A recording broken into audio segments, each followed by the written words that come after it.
আমি পেটটা আবার ধরে পড়ে, আমি যে তোর দিকে দেখিয়েছি নাকি, আমার দিকে দেখাচ্ছি। তারপরে আমি এদিকে দেখাচ্ছিলাম, লাইটটা খুব সুন্দর, এই যে এই লাইটটা খুব সুন্দর দেখাচ্ছিল, কিন্তু ক্যামেরায় দেখাচ্ছে না। আমি কি করব, একবার লাইটটা আপ করছি, একবার ডাউন করছি, এরকম একটা খুব সুন্দর মানে জিনিস বানানো হয়েছিল।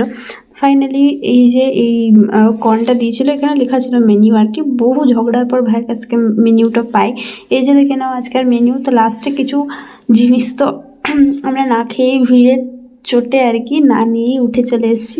আমি বলছি দরকার নেই খাবার, দিয়ে বেরিয়ে এসেছিলাম। তো এটা তো বিয়েবাড়ির খাবার, সব সময় মানে জাজমেন্ট দেওয়া উচিত নয়, কিন্তু খাবারটা সত্যি খুব ভালো ছিল। এটা হচ্ছে আমার একটা মামার ছেলে, মায়ের দাদার ছেলে। তো মা তাকে নিয়ে খেলা করছিল, কিছু কিছু তো কাউকে চিনতেই পারছে না, ও সবার দিকে তাকিয়ে বেড়াচ্ছে। আর এখানে আমি কফি খাচ্ছিলাম, কারণ খুব ঠান্ডা পড়েছে, আর আমি তো সোয়েটার পরিনি, মানে বিয়েবাড়ি থেকে সোয়েটার পরে, তাই জন্য ঠান্ডা লাগছিল। ভাইয়ের দেখে দেখে আমিও একটা নিলাম, ভাইকে আনতে বলেছিলাম, ভাই আনলো না, দিয়ে পরে আমি নিয়ে এলাম। দিয়ে বললাম